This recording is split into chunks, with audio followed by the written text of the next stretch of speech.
Mathieu Lapierre, les blessés étaient couverts de. Ah oui, il y avait.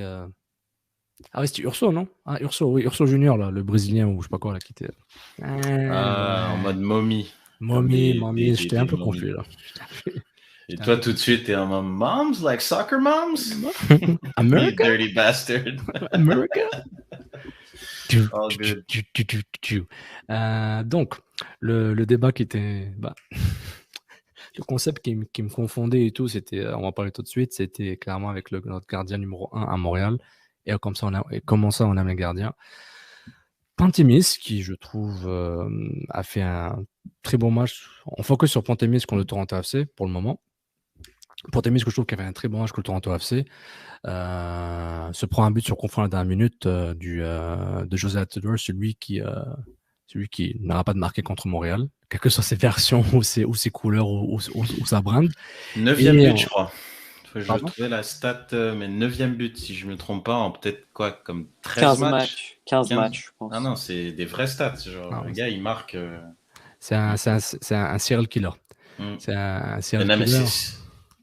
Ah, non, exactement, c'est un vilain dont cette rivalité, on a toujours besoin comme Osorio. Ton joueur préféré, Reg, si je comprends bien.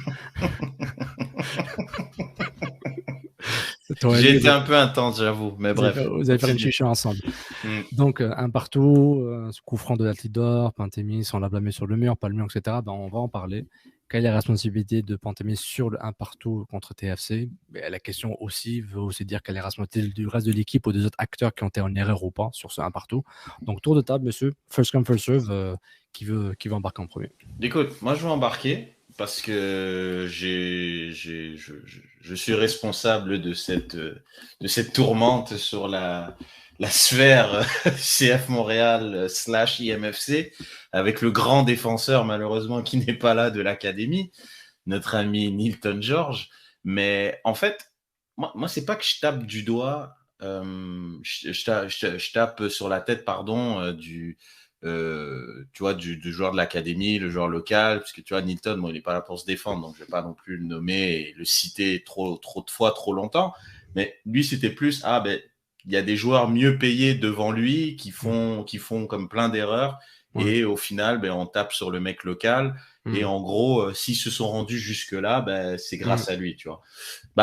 Tu regardes l'ensemble de son match. Moi, je considère il fait un bon match. Je suis d'accord avec ce statement-là. Il fait un bon match. Je pense qu'ils ont 9 tirs cadrés, si je ne me trompe pas, c'est quand même énorme. Il a fait des bonnes sorties. Encore ses relances au pied, je pense qu'elles ont été mauvaises sur l'ensemble du match. Mais après, c'est ça qui est quand même assez dur et sévère, mais c'est comme ça, à tous les niveaux. Un gardien, malheureusement, quand il fait une erreur, ça se transforme en but. Donc, c'est pas comme un attaquant, c'est pas comme un défenseur. À la rigueur, un défenseur, quand il fait une erreur, il y a le gardien pour le baquer. Si un milieu de terrain, il perd un ballon, tu vois, il y a un truc qui arrive derrière. Je veux dire, il y a toujours quelqu'un, quand t'es le gardien, t'es dernier rempart, si tu fais pas l'arrêt, voilà. Et moi, je considère que la responsabilité, et vous me dites si je me trompe, la responsabilité du mur, c'est le gardien. C'est le gardien qui place le mur. Si le mur est mal placé, c'est Pantémis. Ça, c'est 1.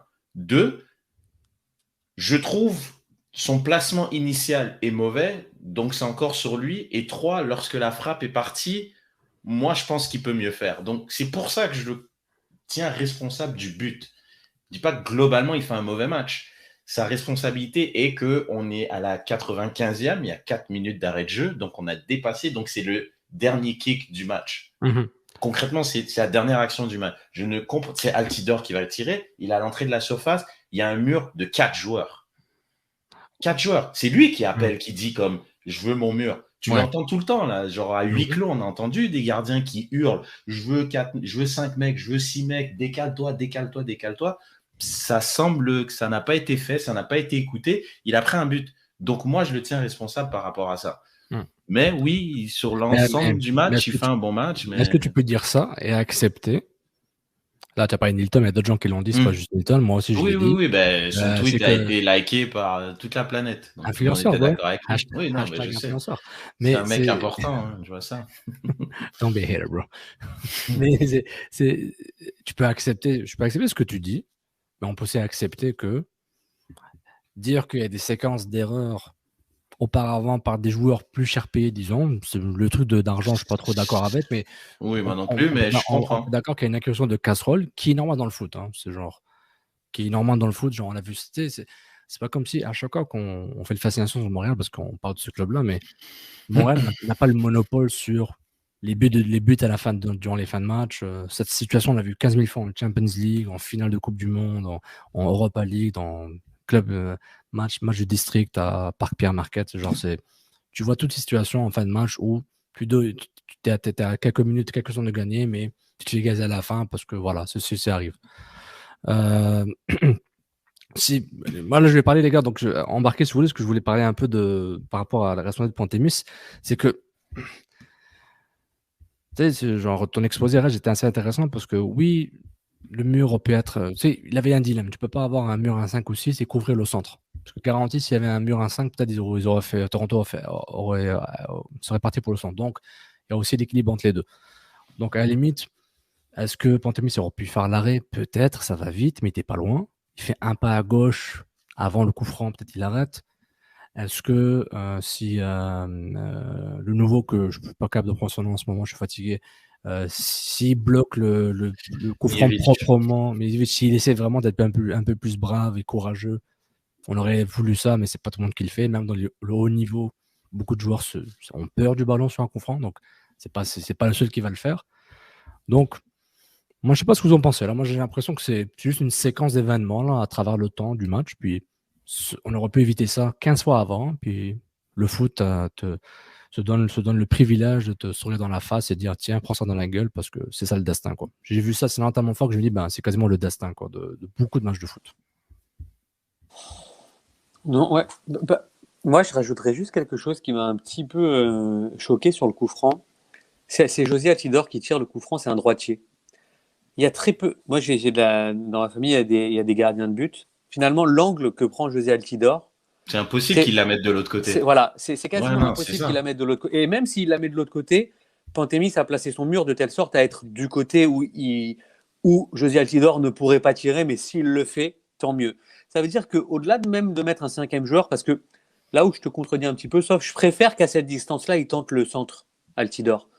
Parce que plus tu es proche de la surface, plus c'est compliqué aussi d'aller trouver pile. Alors, il aurait soit tiré fort, effectivement, ça aurait eu un cafouillage, mais là, l'idée, c'est que en plaçant son mur comme ça, il lui a donné une opportunité à Altidore. Et regarde bien son coup franc. Il n'est pas tiré. Je ne sais pas comment t'expliquer, mais quand tu places ton ballon et que tu tires ton coup franc, il y a vraiment une sensibilité, quelque chose qui fait que même dans ta gestuelle, on a compris que tu voulais vraiment le mettre là. Là, l'idée, c'est que j'ai l'impression qu'Altidore, il se dit bon, bah, j'ai un mini trou, j'ai une mini chance, genre un 99,9% que ça rentre pas, mais j'ai que ça. Et puis, il frappe comme. Moi, j'ai trouvé, en tout cas, qu'il n'y avait pas une conviction réelle de marquer, mais plutôt de cadrer. Et c'est là où. Après, bien sûr, les torts sont partagés. Effectivement, quand sur le moment, j'étais sur la responsabilité sur Pantémis. Puis quand lui vient en conférence de presse et qu'il dit qu'il a demandé à son mur de se placer comme ça et que finalement, ça n'a pas été trop écouté, etc., tu es obligé de prendre en compte. C'est facile à dire, ça. Le mur bouge juste avant c'est facile à dire, Reg, mais ceci dit, c'est quand même lui qui l'a placé.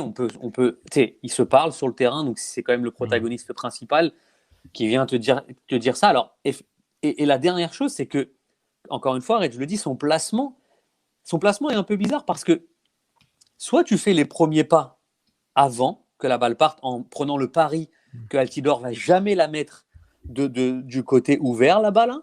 Donc il va la mettre du côté fermé, puis tu prends tes deux pas sur le côté pour aller la chercher. Là, il s'est mis entre deux. Et c'est le pire pour un gardien de se mettre entre deux parce qu'au final, là, Altidore, finalement, il a quand même pas les pieds dans le plâtre. Donc il s'est quand même il a un bon pied, il a suffisamment cadré. Et donc voilà, moi c'est juste ça qui m'a choqué, c'est que c'est un droitier qui a tiré à droite. Généralement, ce genre de coup franc est pour un gaucher, généralement. Pour brouiller un peu les pistes et de se dire, bon, bah, il peut effectivement avec son pied la mettre des deux côtés. Là, ils ont fait tirer Altidore. il m'a pas semblé qu'il y avait beaucoup de monde autour du ballon. Genre, on a tous très bien compris que c'était Altidore qui allait tirer. Mais il y avait Pozuelo qui était gaucher. Mais attends, Julien, attends. On est d'accord que scénario, Pantémis va plus au milieu, au centre de son but, et il n'est pas décalé proche du premier poteau. Altidore fait un centre, tête piquée. Pantémis laisse 4 mètres et demi d'espace. On dit il a mal géré le centre aussi. Regarde la distance. Juste regarde la distance là où il est placé. Moi, je préfère qu'il tente un centre. Ouais, mais là, tenter le centre, je trouve ça reste quand même. Il triche beaucoup. Je veux dire, je ne sais pas comment t'expliquer. Ouais, c'est. Même s'il se met plus au milieu, il est en position de soit sortir, soit de réceptionner le centre. Là, il triche carrément pour. Tu vois ce que je veux dire? Puis c'est là que je trouve que c'est un peu décevant. Puis le mur à 4. Mais donc ça veut dire que c'est lui qui a dit qui allait dans le mur. Parce que c'est lui qui choisit le mur. Tu vois ce que je veux dire? Donc là, par rapport au fait qu'il choisit le mur, tu sais, je veux dire, on se retrouve dans une config où ton mur, il est. Je sais pas. En tout cas, moi, c'est par rapport au mur que je lui donne la responsabilité. Donc, Julien Rege, là, vous dites qu'il fallait pas qu'il prenne en compte le centre. Non, mais tu peux En fait, l'idée sauf sur un coup franc. C'est la seule façon d'arrêter le coup franc. S'il prend pas en compte le centre, il l'arrête. Non, l'idée sur un coup franc, en fait, c'est de minimiser un maximum les opportunités pour le tireur. Et là, au final, en se plaçant comme ça, il a non seulement laissé une opportunité à Altidore de mettre le ballon sur son côté le plus fort. Un tireur droitier, il a juste contourné le mur. Il va tirer à droite, oui, il va pas. Ouais, et donc, en lui donnant cette opportunité-là, Pantémis s'est mis dans la situation de lui offrir 2 solutions, comme tu as dit. Soit le centre, soit ce ballon. Alors qu'au final, si il rajoute un 5e dans le mur, ou si il le décale un petit peu plus, peut-être que déjà la solution, elle apparaît mieux pour lui. Et qui peut faire ces 2 pas sur le côté pour anticiper éventuellement un tir direct de Altidore. Let him explain how he feels about it. Bonjour James, gros match de ta part jusqu'à la fin de ce match-là. Tu peux nous parler un peu de ce qui se passe lorsque tu places ton mur? On a comme l'impression que tu places un peu plus pour la patte gauche de Pozuelo que pour la patte droite de Altidore. Est-ce que c'était un peu ton intention? Non, écoute, j'ai mis mon mur, je crois que c'était correct. Malheureusement, le premier gars sur le mur a tourné. On va la passer. Je sais pas, peut-être je peux le mettre un peu plus à gauche, mais à la fin, s'il ne tourne pas, ça frappe le mur, puis il n'y a pas de but. Donc, ouais, on peut parler de. Il est à chaud, Reg, comme toi. Là. 1 mètre ou 2, mais malheureusement, ce qui est arrivé est arrivé. Donc, bien sûr qu'on peut on se peut se poser la question maintenant, mais on verra la vidéo après, je vais analyser. On verra. Tu dis il est à chaud. Bah justement. Il n'a même pas pris sa douche. Non, mais c'est ça, il est à chaud. Tu dis j'ai pas vu le ralenti. Tu te commets pas. Tu jettes pas genre ton pote genre sur la place publique. Il vient de le jeter sous le bus. Il y a comme 12 bus qui sont passés sur Matko là. Hein. Il a dit s'il se tourne pas, il n'y a pas but. Donc c'est clairement la faute de Malco en fait. Ce qui est encore plus un scandale. Mais c'est incroyable, Brad, dans un monde. Non mais il se dédouane complètement, Sofiane. C'est un truc de ouf. Attends. Donc toi tu dis quelque chose, tu te trompes. Après t'as pas le droit de dire je me suis trompé. C'est pas ça. Ce que je trouve grave. Non mais parce que il se dédouane complètement en disant moi je trouve qu'il était correct. Comment était ton mur? Moi je trouve qu'il était correct. Donc, ce qu'il a fait est bien. Si lui, il ne se retourne pas, il n'y a pas but. Statement. Non, il ajoute après Reg quand même, malgré tout, il a dit effectivement, peut-être que si je le décale d'1 ou 2 mètres aussi, ça ne se fait pas. Donc, tu sais, on sent qu'en plus, la question de Hadi est belle, mais elle est quand même ultra directe. Comment tu veux répondre? Non, mais tu sors d'un match, on s'entend que c'est le derby, on s'entend qu'il était à 3 matchs de la fin, puis le journaliste qui fait son travail te demande explique-nous qu'est-ce qui se passe. Wow. Moi, je dis, j'ai pas vu ralenti. Non, mais moi, je dis. Dans le sens que moi, je dis rien du tout, mais la réponse, genre langue de bois classique, si tu veux pas trop te mouiller. Non, mais c'est vrai, parce qu'en soi, en réponse. Ouais, mais il se mouille sans se mouiller, Reg. Il se mouille sans se mouiller parce qu'au final, il dit ça, puis après, il rajoute que oui, il aurait pu peut-être le pousser d'1 ou 2 mètres. Je suis d'accord avec toi, mais après, tu sais, on sent. Ça se voit que Matko est nouveau. Je crois que si c'est Camacho qui fait ça, par exemple, il dit ouais, Camacho, s'il fait pas ça, il n'y a pas but. Moi, je crois pas. Hein. Et genre, je sais pas, c'est un nouveau, c'est pas grave. Lui, peut-être qu'il parle même pas anglais, il parle pas français. C'est cool, je vais blâmer lui, tu vois. Moi, je trouve que c'est quand même chaud. C'est des coéquipiers, ils se battent pour une mais place ce que je veux dire, c'est que mais encore une fois, le problème, il est pas là. Le problème, il se fait vraiment sur ce fait de jeu. Après de savoir est-ce qu'il a dit, puisqu'après il a dit oui, j'aurais pu aussi peut-être le décaler d'un ou 2 mètres. On va pas aller. Imagine, il dit si Camacho fait pas la faute, il y a pas but. Ouais, mais on n'est pas loin de ça, genre. Ce que Julien, c'est un bon point. Quand Julien mentionne très justement qu'il parle ensuite du mur qu'il aurait dû déplacer, ce que pendant qu'il répond, il est en train de penser ok, il est en train de revivre l'action en même temps. Donc il se dit ah oui, il y a ça, il y a ça, il y a ça. Donc, mais en tout cas, cette question est compliquée quoi qu'il advienne parce que encore une fois, c'est pas comme il a pu le faire aussi une faute de relance qu'il avait fait par exemple contre Cincinnati. Là, c'est 100%. Là, malheureusement, c'est sur des torts qui sont partagés parce que justement, effectivement, il se délite beaucoup le mur quand même, et on l'a vu à maintes reprises, même dans d'autres matchs. Quand tu places ton mur et qu'il saute, ou d'ailleurs, aujourd'hui, ils mettent quelqu'un, vous savez, là. C'est la plus grande aberration du football en passant. Ça, sérieusement, là. Non, mais je vais prendre 30 secondes pour t'expliquer pourquoi. En toute honnêteté, Sofiane, tu es plus vieux que moi. J'imagine que tu as peut-être vu pas beaucoup, mais tu as peut-être vu plus de matchs de foot que moi. J'ai vu une colonne plus que toi, bro. Combien de buts, highlights compris, que tu as vu qui passent sous le mur? Combien? Non, ils ont vu Messi. Messi l'a fait. Avant lui, Ronaldinho l'a fait. Ouais. Et je pense que j'en ai vu 2 dans ma vie. Et on va mettre un mec à chaque fois en dessous, alors un truc qui arrive 0,01%. Non, ça c'est n'importe quoi. Mais ça pour dire, moi je pense à ce niveau-là, tu mets un mec de plus dans le mur. Parce que c'est rare des murs à 4 à cette distance-là. Là. C'est vrai. Payet, il tire le coup franc là comme 89e. C'est un peu plus. Pourquoi ils sont 7 ? Parce qu'on sait que c'est en fin de match, puis tu veux sauver un score. Tu mets pas 4 mecs. Après, là, c'est vrai que après Reg, la différence infime peut-être sur ce coup franc-là, c'est qu'on est peut-être à 23 mètres. Donc, il y a une. Alors que celui de Payet, hier, il est vraiment c'est quasiment au 18. Donc, on sait que Payet, il n'y a pas de centre. Là, il y a une infime opportunité. Ouais, il y a peut-être un peu plus une chance de centre, mais même. Parce que si Pozzolo le prend du pied gauche, il peut très bien l'enrouler au deuxième. Ou au point de pénalty sans forcément tirer, tu vois ce que je veux dire? Parce qu'il y a quand même, on est quand même à 5-6 mètres un petit peu après la surface, tu sais, enfin juste devant la. Donc il y a effectivement cette double opportunité. Non, c'est vrai, mais bon, regarde, j'avais à dire ce que j'avais à dire, j'ai défendu mon point. On continue d'en parler là parce que. Je pense que c'est le mur. Le mur est mal placé, puis celui qui place le mur en général, c'est le goal.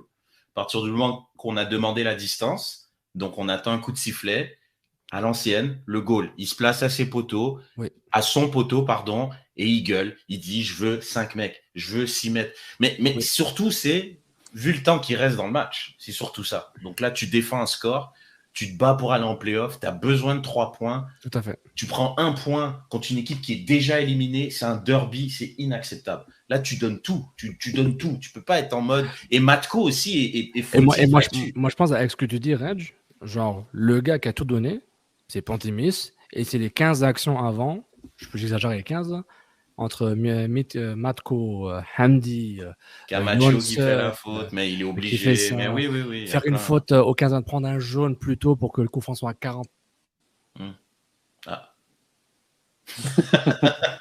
He got kicked out.